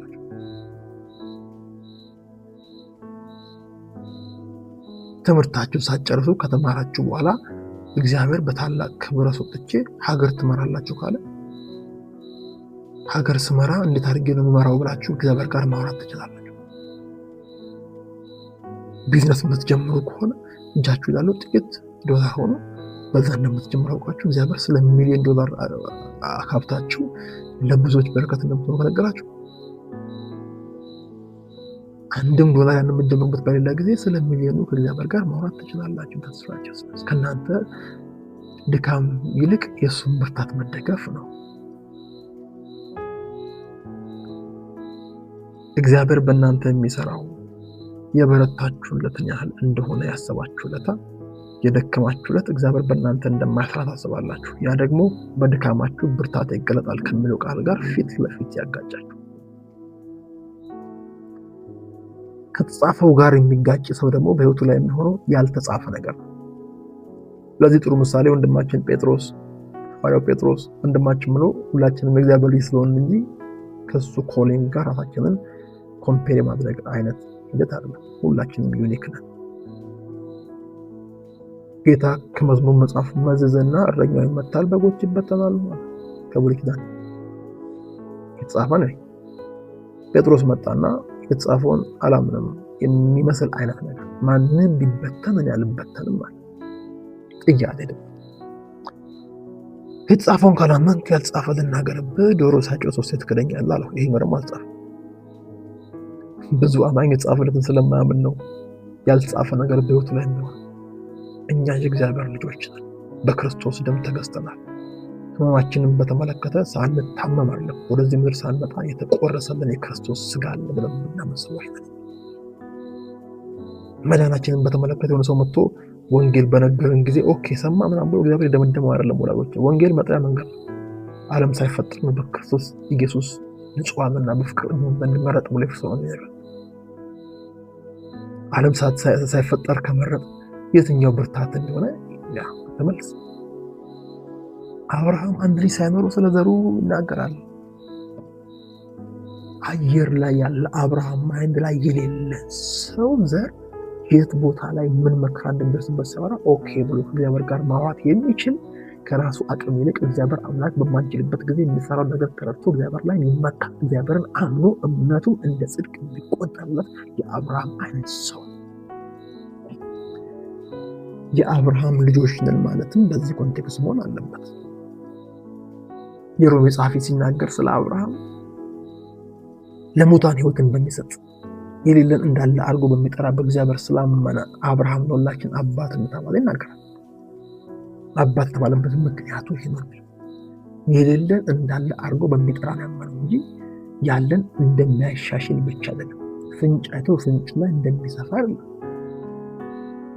ምንም የለም አይደል ላይፋችን ላይ ሁሉ ነገር እንዲኖር ማድረግ ይችላል ብለን በሱ ላይ መደገፍ የምንችልበት እውነት ከጽድቅ ሜንታሊቲ ማለት ነው። አብርሃም የታመነው በይፈውስ ሳይሆን የሞተን በሚቀሰቅስ ነው። ለሞታን ሕይወትን በሚሰጥ የታመነው በሚፈውስ መጸል ማመን ልካመለም ያልኳል። ግን አብርሃም ጥጉ ከዛ አለፈ። ወዳጆቼ አብርሃም እያጉረመረመ እያለ እየፈራ እያለ ነው እግዚአብሔር አምላክ መጥቶ ፕሮሚስ በፕሮሚስ ያደረገው። እኔ ራሴ ሰጥቻለሁ ብሎት እግዚአብሔር ልጅ አልሰጠኝም ብሎ ኮምፕሌን የሚያደርግን ሰው ዘርህን አበዛለሁ ማለት የሚችል የኔና የእናንተ ጌታ ብቻ ነው። አምላካችን አኩራፊ አይደለም ወዳጆች። በምድር እንዳሉ አባቶቻችን አድርገን እግዚአብሔርን አባትነት ኢንተርፕሬት ማድረግ አይጠበቅም። እውነት ነው፣ እግዚአብሔር አባት ነው። ግን በምድር ያለው አባትነት ኮራፕት የሆነ ነው። ሜሪት ቤዝድ ሊሆን ይችላል። የሆነ ልጅ ሊወድ የሆነ ልጅ ሊጠላ የሚችል አባት አለ በምድር። ሲወደው የሚወድበት ምክንያት ስራ ስለሚያግበው ሊሆን ይችላል። ይሄኛው ግን ሳንወደው የወደደን ከወደድነው እንኳን የእሱን ፍቅር ተረድተን ለፍቅሩ የሚሰጥ ምላሽ እንጂ ከኛ የሚጀምር ፍቅር እንደሌለ እርግጠኛ መሆን እንችላለን። ከራሱ ጀምሮ ወዶን ደግሞ ሲወደን ነገ ቢበላሽብኝ የሚል ስጋት ከአእምሮ ላይ አስወግዶ አንድ ጊዜ ወደዳቸውን እስከ መጨረሻ ወደዳቸው የሚል ፕሮሚስ የሰጠን አምላክ ነው የምናመልከው። ማን ነው ታዲያ እንደ አብርሃም ምንም ማድረግ በማይችልበት ጊዜ ሁሉን ማድረግ የሚችል ጌታን ታምኖ ልጅ ሳይኖረው ስለ ዘሩ ማውራት የሚችል? በእግዚአብሔር የሚያምን እምነቱን ጽድቅ ሆኖ ተቆጠረለት፣ ወይም የጽድቅ ስጦታን የተቀበለ ተቀብሎም ኮንሸስ ሆኖ በተቀበለው በጽድቅ ስጦታ የሚመላለስ። ሰዎች ኮራፕት ሊያደርጉት ይችላሉ፣ ግን ማስቀረት አይችሉም። እግዚአብሔር አምላክ ለ400 ዓመታት በባርነት ይቆያሉ አለ። ህዝቡ ግን የወጣው በ400 አይደለም። ታውቃላችሁ 430 ዓመት። 30 ዓመት ለምን መጣች? መርምሩ እናንተ። ከሙሴ ህይወት ጋር ሊገናኝ ይችል ይሆናል። እርምጃ መውሰድ ከሚገባው 10 ዓመት ቀድሞ እርምጃ ወስዶ 40 ዓመት በምድረ በዳ ሳለሙ ስታስቡ ኦብቪየስሊ 30 በዛ ልትሆን ትችላለች። ሌላም ሊሆን ይችላል። ደዝም ማተር ግን ፐርፌክቱ አብርሃም የሰማው ነበር። እግዚአብሔር አይፈራም። እኔና እናንተን የሚያሰጋ ነገር እሱ ያሰጋው። እኔ እኮ አንዳንድ ጊዜ እንደ አማኝ ራሳችንን ስንመለከት አሁን 2026 ነው በፈረንጆች 2027 ላይ እንዲህ አድርግልሻለሁ ካለ እግዚአብሔር ወይም እንዲህ አድርጌ ተጠቀምባለሁ ካለ ከዛ ቀድሞ ባለው ጊዜ ሞትን የምንፈራበት ምክንያት ነው የሚገርመኝ። ያለው እግዚአብሔር ከሆነ እግዚአብሔር አምላክ ኤቭሪቲንግ ኮንትሮል ያደርጋል። እኔና እናንተ ምን ሞተው ገዳይ ስላለ አይደለም። እኔና እናንተ ምን ሞተው ስራችንን ጨርሰን ወደ እግዚአብሔር ለመሄድ ጊዜው ሲደርስ፣ ከዛ ፊት ያለው በሚስቴካችን እንደምንጋበት የሞት ትራፕ ካመነ በቀር ሞት በእኛ ላይ ስልጣን የለም። ወዳጆቼ አብርሃም እንኳን በብሉይ ኪዳን በእግዚአብሔር ባመነው እምነት ነው ጽድቅ ሆኖ ተቆጠረለት፣ ወይም የጽድቅ ስጦታን ኢንጆይ ማድረግ የሚችልበት መስመር ላይ ነው።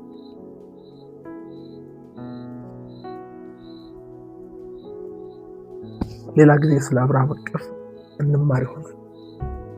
ትዝ ያላችሁም በሉቃስ ወንጌል ላይ ጌታ ኢየሱስ ክርስቶስ ስለ ድሃው አልዓዛርና ስለ ሀብታሙ ሰው ሲናገር ሀብታሙ ደጅ ላይ ተቀምጦ ፍርፋሪ እየለቀመ ውሾች መጥቶ ቁስሉ የሚልሱለት ምናምን የሚለው አብርሃም ታሪክ የአልዓዛር ታሪክ።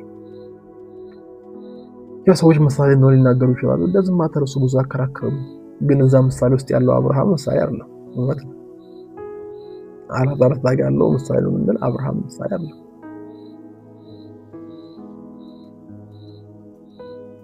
ሰዎች ሲሞቱ በአብርሃም እቅፍ ገብተው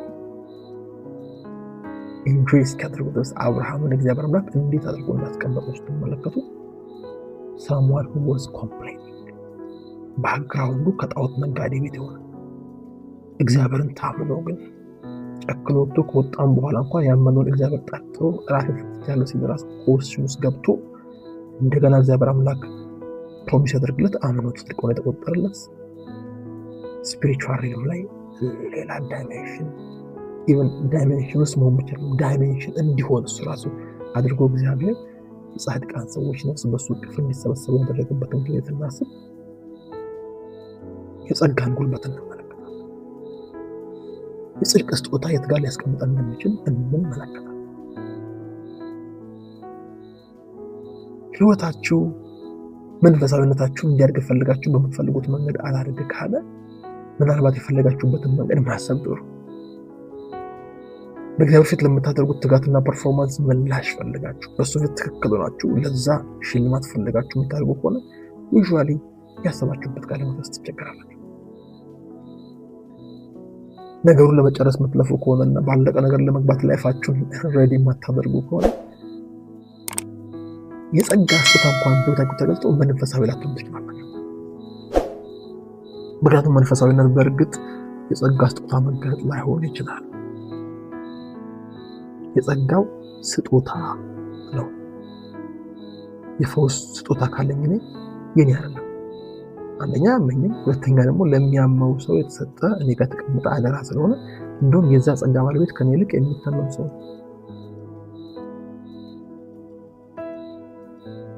ጳውሎስ ይህን ስለገባው ነው ስፒሪቹዋሊቲ ከጊፍቶች ይልቅ ከማኒፌስቴሽኖች ይልቅ ከፍቅር ጋር የሚያያይዘው። ቆሮንቶስ ላይ በሰዎችና በመላእክት ልሳን ብናገር ፍቅር ግን ከሌለኝ እንደሚጮህ ናስ ወይም እንደሚሸዋሸው ጽናጽል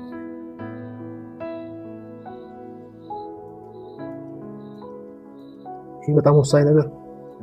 የሰው ልሳን የመላእክት ልሳን የተለያየ አይነት ልሳን ምናልባት ሌላ ጊዜ ስለ ልሳን የምንማር ከሆነ ላይክ 5 አይነትና ከዛ በላይ ልሳን ታይፖች ባይብል ላይ አሉ። የመላእክት ደግሞ ሲናገር እሱ ሌላ ዳይሜንሽን ነው። በሁለቱም ኤክስትሪም ብናገር የመንፈሳዊነት የማሰሪያ ከነዛ ይልቅ ያ ነገር በፍቅር መደረጉ ነው። ትንቢት ቢኖረኝ ምስጢሩን ሁሉ እውቀቱን ሁሉ ባውቅ ተራሮችን እስካፈርስ ድረስ እምነት ሁሉ ቢኖረኝ አይገርም። ትንቢት አለ ፍቅር ስቲል ከንቱ ነው። ምስጢሩን ሁሉ ማወቅ አለ ፍቅር ከንቱ ነው። እውቀቱን ሁሉ ባውቅ ይላል። እውቀት ሁሉ መታወቅ አይቻልም። መጽሐፍ ቅዱስ ሲናገር ከእውቀት ከፍለን እናውቃለን። ከዛ እንኳን አልፈን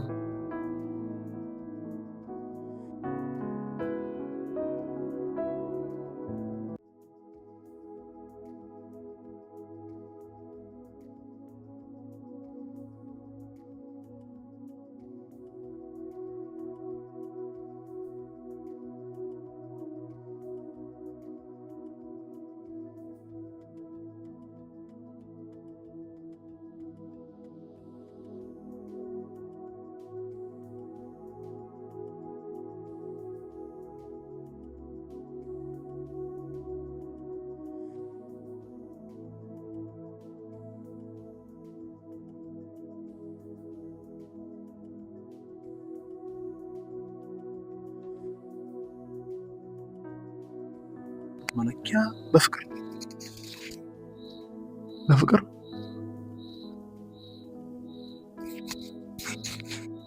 ፍቅር ደግሞ ለጥቂት ያበርደን ለሚመጣ የፍቅር ምላሽ ነው። እሱ አስቀድሞ ወዶናልና እኛ ደግሞ እንወዳለን። ምላሽ የሆነ ያኛውን አንደርስታንድ በማድረግ ውስጥ ያለ ለዛ በሰጠ ምላሽ ነው። ያን ደግሞ እንድንረዳ ካስፈለገ እግዚአብሔር አምላክ በፍቅሩ የሰጠን ልጁን በዛ ውስጥ ደግሞ የጽድቅ ስጦታ ነው። ያ ማለት ከእግዚአብሔር ጋር ልክ ለመሆን የምንጥር ሳይሆን ከእግዚአብሔር ጋር ልክ ስለሆን ለእግዚአብሔር ዘመናችንን ለመኖር በፊቱ እግዚአብሔር አስቀድሞ ያዘጋጀውን መልካም ነገር ለማድረግ በክርስቶስ እንደተፈጠርን አስበን የምንኖር ሰዎች ነው። ለዛ ነው ኤፌሶን ምዕራፍ 2 ላይ የነበርንበትን በመናገር ጀመርና የት እንደደረስን ይናገርና ያ ጸጋው በእምነት አድኗችኋል ብሎ ማንም እንዳይመካ ከሰራልን ብሎ ቁጥር 10 ላይ እኛ ፍጥረቱ ነን ወርክማንሺፕ ከዛስ እንመላለስበት ዘንድ እግዚአብሔር አስቀድሞ ያዘጋጀው መልካሙን ስራ ለማድረግ በክርስቶስ ተፈጠርን። በክርስቶስ ያገኘነው ዳግም ፍጥረት መልካም ነገር ለማድረግ እንደሆነ ማወቅ አለብን። ከእግዚአብሔር ጋር በተቀበልነው ጽድቅ አፕራይት ሆነን ራይት ስታንዲንግ ውስጥ ከእሱ ጋር ትክክለኛ አቋም ላይ ሆነን ከዛ የተነሳ የምንኖረው መልካም ሕይወት ነው ክርስትና። ለወደደን ፍቅር የሚሰጥ ምላሽ ነው። ሲወደን ደግሞ ልክ እስክንሆን ጠብቆ ልክ ስንሆን የሰጠን ሳይሆን ልክ ባልሆንበት ጊዜ ልክ የሚያደርግ የክርስቶስ ኢየሱስ የመስቀል ላይ ስራ ሰጥቶን በዛ ስናምን ከዛ ጋር አብሮ የጽድቅ ስጦታ ሰጥቶን እኛ የተቀበልነው የኛ ያልሆነ የእግዚአብሔር ጽድቅ እንዳላውቀን ከእግዚአብሔር ጽድቅ የተነሳ በእግዚአብሔር ፊት የመቅረብ ኮንፊደንስ አለን ብለን ስለዛ ላይ ሳይገባ እንደተሰጠን ፍጹም ታላቅ የሆነ የጽድቅ ስጦታ ለእግዚአብሔር እድሜ ልካችንን ለመኖር የምንጨክንበት ህይወት ነው ክርስቶስ። ለዛ ነው ሮሜ ምዕራፍ 3 ቁጥር 9 ላይ አፍም ሁሉ ይዘጋ ዘንድ አለ ዓለምን ሁሉ ከእግዚአብሔር ፍርድ በታች ይሆን ዘንድ ሕግ የሚናገር ሁሉ ከሕግ በታች ያሉት እንዲናገር እናውቃለን አለና ይህ ማለት ነው የሕግን ስራ በመስራት ስጋ የለበሰ ሁሉ በእርሱ ፊት ስለማይጸድቅ ነው ጀስቲፋይ መሆን አይችልም። ለምን ሲባል ኃጢአት ይታወቃል ማለት ነው። አሁን ግን አለ ሕግም ነቢያትም በሕግም በነቢያትም የተመሰከረለት የእግዚአብሔር ጽድቅ የማጽድቅ የእግዚአብሔር ጽድቅ ያለ ሕግ ተገልጧል። ያለ ሕግ የተገለጠው ሕግ እንኳን እየመሰከረለት ይሄ ማለት ኤኒሃው ኖር የሚል ኮንቴክስት አይደለም። ይሄ ማለት የተቀበልነውን የጽድቅ ስጦታ ቫልዩ አድርገን ከዛ መኖርን ራስን ማስተማር ክርስትናን እግዚአብሔር በፈለገው ልክ እንድንራመድ ያደርጋል። እርሱም ማለት ይሄ ጽድቅ አሁን ግን በሕግና በነቢያት የተመሰከረለት የእግዚአብሔር ጽድቅ ያለ ሕግ ተገልጧልና እርሱም ማለት ለሚያምን ሁሉ የሆነ ያችሁ አብርሃም አመነ ጽድቅ መሆኑ ተቆጠረለት። የአብርሃም ልጆች ጋር ደግሞ ለሚያምን ሁሉ የሆነ አምኖ ይህንን ጽድቅ ሊቀበል የማይችል የለም። ለሚያምን ሁሉ የሆነ በኢየሱስ ክርስቶስ በማመን የሚገኝ የእግዚአብሔር ጽድቅ the only thing የሚናገር ይሄ በነቢያትና በሕግ የተመሰከረለት የእግዚአብሔር ጽድቅ ተገልጧል። ይህም ጽድቅ ወይም እርሱም ለሚያምን ሁሉ የሆነ ምን ለሚያምን በኢየሱስ ክርስቶስ በማመን የሚገኝ እግዚአብሔር ጽድቅ። ሪዝኑ ሲባል ልዩነት የለም።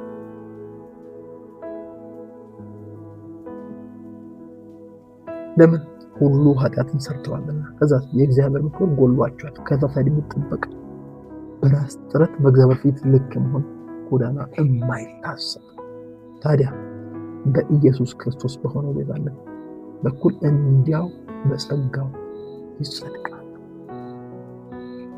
justified freely by his grace through the redemption of Christ Jesus. እሱም ማለት እግዚአብሔር በእምነት የሚገኝ በደሙ የሆነ ማሰሪያ አድርጎ አቆመው። ወዳጆች የእግዚአብሔር ቃል ጌታን ጥለን በመሰለን መንገድ ምንም ያህል ብንሄድ ተመልሰን ጌታን እስክንይዝ ድረስ ከጌታ ጋር የሚጓዝ ሰው የሚኖረው ኖሮ መኖራችን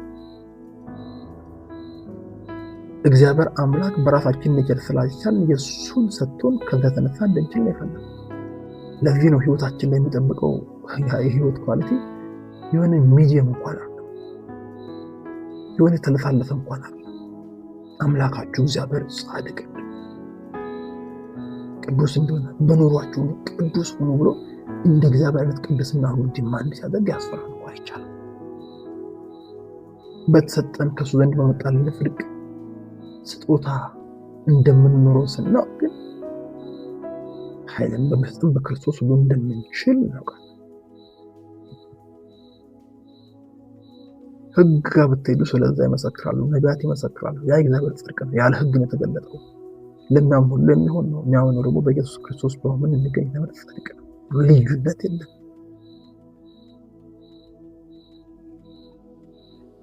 ወደ አብርሃም ስንመለስ በሕይወቱ ላይ ሆነው አመነ። ዛሬ የቱን ታምናላችሁ ወዳጆቼ? በእናንተ ያለ ድካም ወይስ ለእናንተ ክርስቶስ በከፈለው ዋጋ?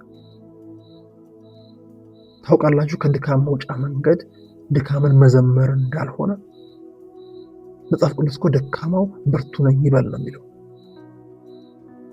ደካማው ካለ ስለ ድካሙ እውቅና የሰጠ እግዚአብሔር ቃል ያ እኔ እውቅና በጽድቅ ድካም ያለበት ሰው ብርቱ ነኝ ይበል ነው የሚለው። የደከመ ሰው ስለ እግዚአብሔር ብርታት ማሰብ አለበት። እባብ ነድፎ እግራቸውን እያሳበጠ ሲገላቸው በሙሴ ዘመን ከተነደፈውና እያበጠ ካለው አካላቸው ይልቅ መስቀል ላይ የተሰቀለውን የናስ ብረት በተመለከቱ ጊዜ ነፃ እንዲወጡ አደረገ። እኛም በተመለከተም ሙሴ በምድረ በዳ እባብ እንደሰቀለ በሱ የሚያበሉ የዘላለም ሕይወት እንዲያገኙ እንዳይጠፋ የሰው ልጅ ሊሰቀል ይገባዋል። በእኛም ኮንቴክስት ኃጢአት ነድፎን ሰውነታችን አጥቶ ባለበት ኃጢአታችንን ሳይሆን ክርስቶስን አይተን ይህንን ኃጢአተኛነት አውቃለሁ፣ የእሱን ጽድቅ አውቃለሁ፣ እሱ ኃጢአቴ ወስዶ እኔ ጽድቁን ወስጃለሁ ብዬ ስጀምር ያ የጽድቅ ስጦታ ተለዋወጠ። ቢብሊካል ነው። ምክንያቱም እኛ ብርቱ ሆነን የእግዚአብሔር ጽድቅ እንድንሆን እሱ ስለኛ ኃጢአት ሆነ ይቃላል። እውነት ለመናገር እሱ ስለኔ ኃጢአት ሆነ እኔ ስለሱ ጽድቅ ካልሆንኩ ከስሯል ማለት ነው።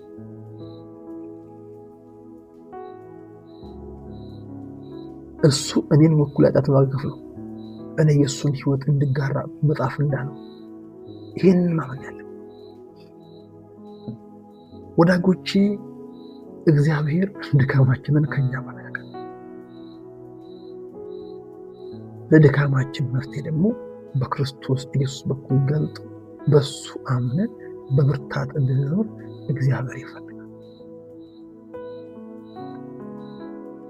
ጽድቅን ስናስብ የኛ ጽድቅ እንደ መርገም ጨርቅ ኢሳይያስ በእግዚአብሔር ፊት ተመዝኖ አልፎ ወደፊት የሚያሻግር የሰው ጽድቅ የለም።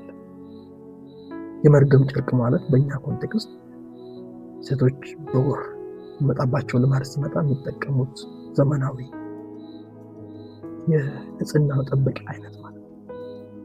በዚያን ጊዜ ሴት በዛ ወራት ላይ ስትሆን ህዝብ መካከል አትገኝም። ከከተማ ውጭ ያስወግዷታል፣ ወይም ይጣሏታል፣ ወይም ይንቋታል። በሰው ተንቃ ከከተማ ውጭ ስትሆን እሷ ደግሞ በተራዋ የመርገም ጨርቋን ተንቃለች። ጽድቃችን ማለት የተናቀ ራሱ የሚንቀው ነው ማለት ነው። የኛ ጽድቅ ነሳ። ስለዚህ እግዚአብሔር ፊት ተቀባይነት አግኝተን የሱን የጽድቅ ዲማንድ ማሟላት ካለብን በክርስቶስ ኢየሱስ ማመን የሚገኘው የእግዚአብሔር ጽድቅ ይዘን ነው መቀር። ያን ይዘን ስንቀር ለሚያምን ሁሉ የሆነ በኢየሱስ ክርስቶስ ማመን የሚገኝ የእግዚአብሔር ጽድቅ ይዘን ስንቀር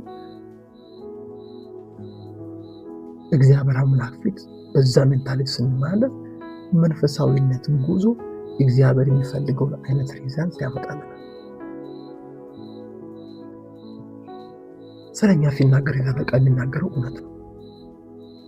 ያለመኖር ስንነሳ እኔ ማረባ ነኝ አልችልም ብለን እንኳን እንዳለመንደም አለመቻላችንን አይቶ ስለኛ የተሰማ አለበት ጸጋ ሆነን ከአሸናፊዎች ሁሉ እንደምንበልጥ እግዚአብሔር ቃል ይናገራል።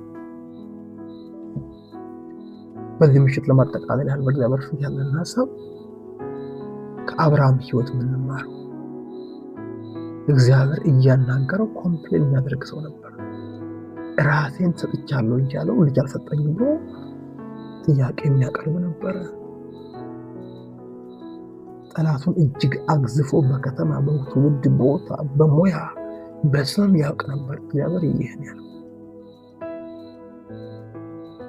እንደዛ አይነት ሰው እግዚአብሔር አምላክ ወራሽ ትሆናለህ። ያንተ ጥያቄ በእርጅና ምክንያትና በሚስት መካምነት ምክንያት ልጅ ማግኘት የማትችልበት ቦታ ላይ ስለደረስክ አይደለም። ይሄ ነገር ፈጽሞ ባንተ አቅም ባንተ እንትን የማይቻል ነው አላ። እንግዲያውስ በማይቻል ነገር ውስጥ አልፌ አንድ ላይ ቢከፋው ከልጁ በኋላ ያለውን ዘር በተመለከተ ያለውን ፕላን ልንገርህ ካለ ከአብርሃም አቅም እውነት ነገር ለመናገር ቤታቸው በመጣ ጊዜ የዛሬ ዓመት ወንድ ልጅ ታቀፋለች ብሎ እግዚአብሔር ለአብርሃም ሲናገር ሳራ ቤት ውስጥ ሆና ስቃ ነበር። በእኝ አይናገርም ነው ሳቋ። እኔም ማርጅቻ ባለቤቴም ማርጅቷል። እኔም ካም በኋላ ፍትወታ ሆነልኝ ብላ መች ትችያለሽ አለ እግዚአብሔር ያለው አስችልሻለሁ ያለው ስትስቂም ይሆናል አለ። አሁን ይሄ አንቺ በመሳቅሽ የምትቀይሩ በማዘንሽ የምትቀይሩ ያለው ይሄ እኔ እግዚአብሔር በገባሁት ቃል መሰረት ቃሌን ስለማላጥፍ ያልኩትን እፈጽም ዘንድ የመጣሁት ነው። ስለዚህ እግዚአብሔር አጀንዳ ኢቭን በብሉይ ኪዳን ሰዎች አምነው እምነታቸው ጽድቅ ሆኖ እንዲቆጠርላቸውና ከዛ የተነሳ ስለ አንድ ልጅ የነበራቸው ጥያቄ ልጁ ባልመጣበት ጊዜ ስለ ዘር እንዲያወሩ የሚያደርግ እምነት ውስጣቸው እንደሚገባ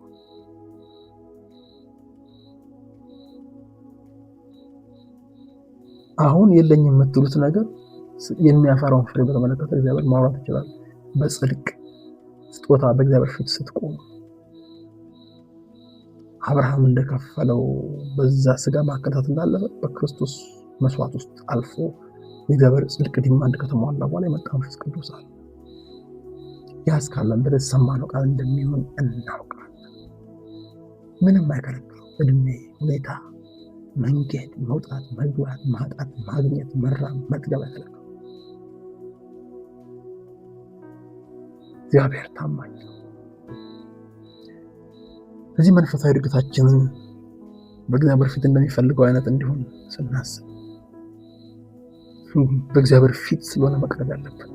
በፊቱ መቅረብ የሚቻለው ከራሱ በክርስቶስ የመስቀሉ ላይ ስራ አማካኝነት በተቀበልነው የጽድቅ ስጦታ። ያኔ ስታገለግሉ ምንም ቢሆን ክብሩን ለእግዚአብሔር ትሰጣላችሁ። ምክንያቱም የኔ አይደለም የሚል የእግዚአብሔር ነው የሚል አንደርስታንዲንግ ስለሚኖራችሁ።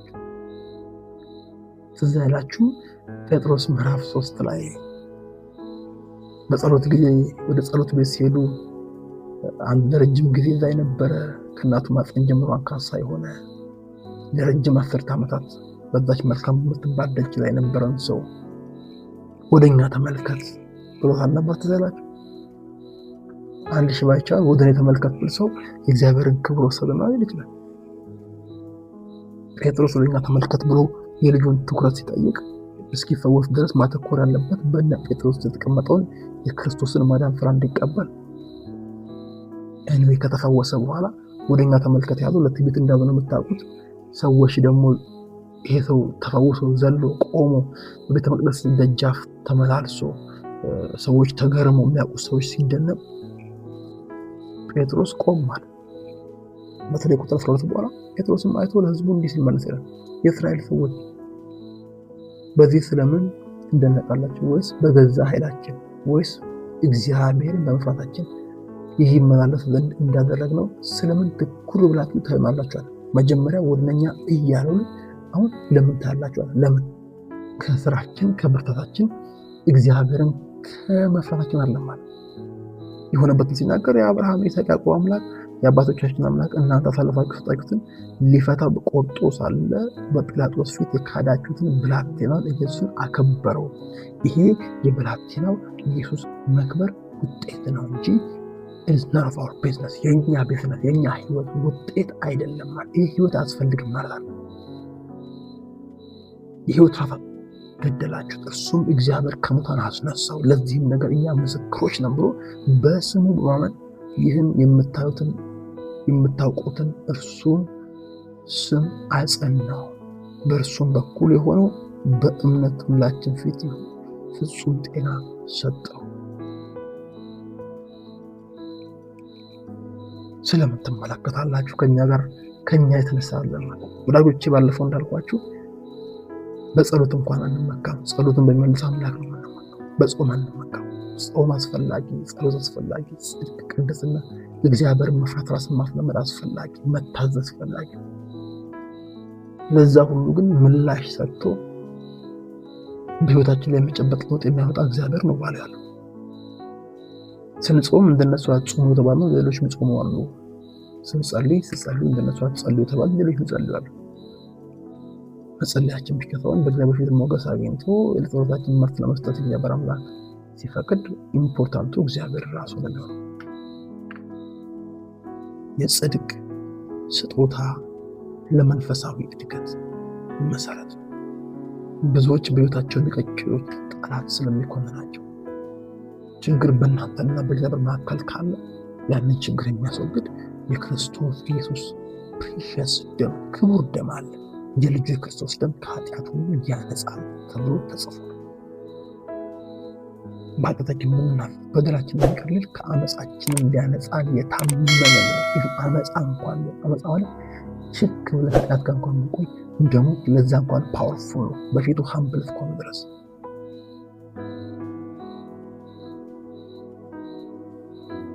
በእኔና በእግዚአብሔር መካከል ያለውን ሪሌሽንሺፕ እግዚአብሔር ባዘጋጀልኝ በልጁ ደም በመንፈሱ ኃይል በምንም እንዲቃና አድርጌ አሁንም እምነቴም ተስፋዬም በራሱ በእግዚአብሔር ላይ እንዲሆን እግዚአብሔር ይፈልጋል። መንፈሳዊነትን ልጓዝ ስል ጠላት ከሱ ሊያስቆመኝ አይችልም። ሊያስቆመኝ የማይችልበት ምክንያት የተለየ ስፔሻል ሰው ስለሆንኩ ሳይሆን ሊያስቆመኝ ሲመጣ ሊያስቆመው የማይችል የእግዚአብሔር ጽድቅ በእኔ ውስጥ አለ። ጠላትን ስዋጋ የምዋጋበት ሜንታሊቲ ጠላት በፊቱ መቆም የማይችል በእግዚአብሔር ጽድቅ ሜንታሊቲ። የጻድቅ ሰው ጸሎት ምን እንደምትሰራ የሚያውቅ ሰው ራስን ከጽድቅ ማሰብ ማስተማር ይጀምራል።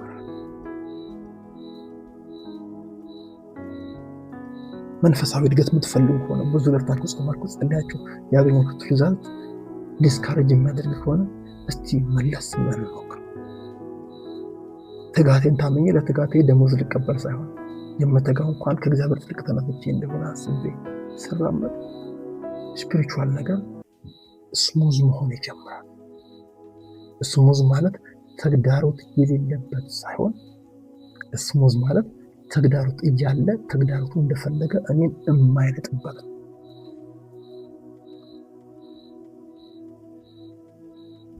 እግዚአብሔር አምላክ ቻሌንጅን ለማስወገድ ቃል አልገባም።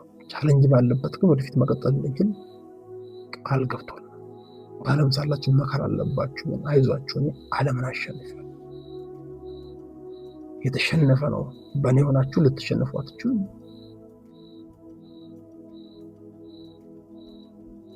እንደ በጎች በተኩላዎች መካከል ልካችኋለሁ።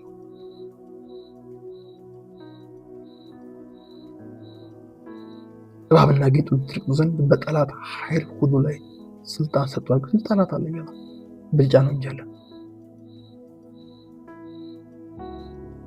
የምናልፍባቸው መንገዶች በፊታችን የሚመጡትን ሬዚስታንሶች ማለፍ የምንችልበት እውነት ወዳጆቼ በእግዚአብሔር አይን ስናይ በእግዚአብሔር ልብ ስናስብ ወይ ደግሞ እግዚአብሔር በሚፈልገው አይነት ጎዳና ስንጓዝ እግዚአብሔር ደግሞ ልዩነት መካከላችሁ የለም። ልዩነት ከፈለጋችሁ ልዩነቱ ለሚያምኑ የሆነ በኢየሱስ ክርስቶስ በመሆን የሚገኘውን የእግዚአብሔር ጽድቅ ተቀብሎ በዛ ኮንሽስነስ ማለት ጠላት እድል የማያገኝበት ግን የሚሞክርበት ህይወት መሞከር ከሆነ ከውድቀታችን ጋር እናያይዘው። ዛሬ መጥፎ የሚያየሁት ስለዋሸው ነው እንደ ስላልኩ ስለወደኩ ነው ወደ አታያይዙት። ያ ማለት ጥሩ መስታለሙ ስላልዋሸው ነው ልትሉ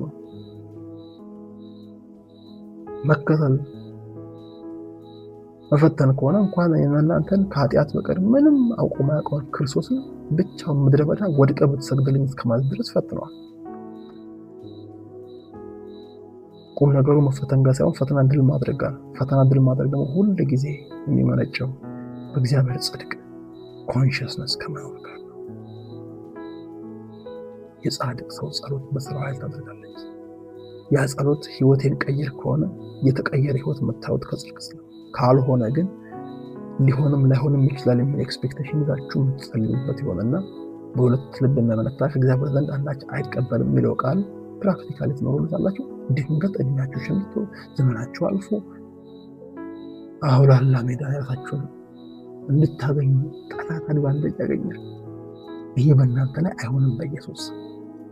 ስለዚህ በዚህ ምሽት እንደዚህ ብለን ጨርስ። አብርሃም የነበረበት ህይወት እንዳለው በድካሙ ማግኘት የማይችለው እግዚአብሔር በብርታቱ የሚያስገኘውን ነገር ሲነግረው አምኖ ያ እምነት በጽድቅ ሆኖ ተቆጠረለት። ከተቆጠረለት ጽድቅ ተነስቶ አንድ ልጅ ሳይኖረው ስለ ዘሩ ሲነገረው ከእግዚአብሔር ጋር በነፃነት እንዳለ እንደሚጨበጥ ህዝብ ማውራት ነው የጀመረው። የእግዚአብሔር ጽድቅ ለኛ ሲቆጠርልን እንደዛ አይነት ህይወት ላይ ያስገባል።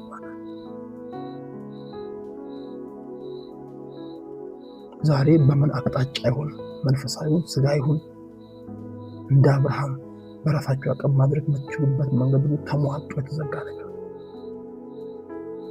በዚያ ነገር ላይ በእግዚአብሔር ጽድቅ ታምናችሁ በጽድቅ ኮንሽስነስ እንድትጸልዩ እንድትፈልጉት ካደረጋችሁ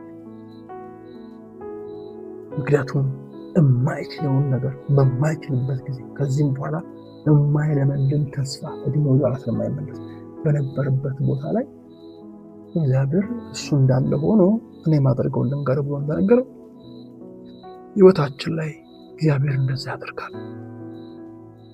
እንደ ማርያምና እንደ ማርታ የጠራነውን ኢየሱስን አንታገለው።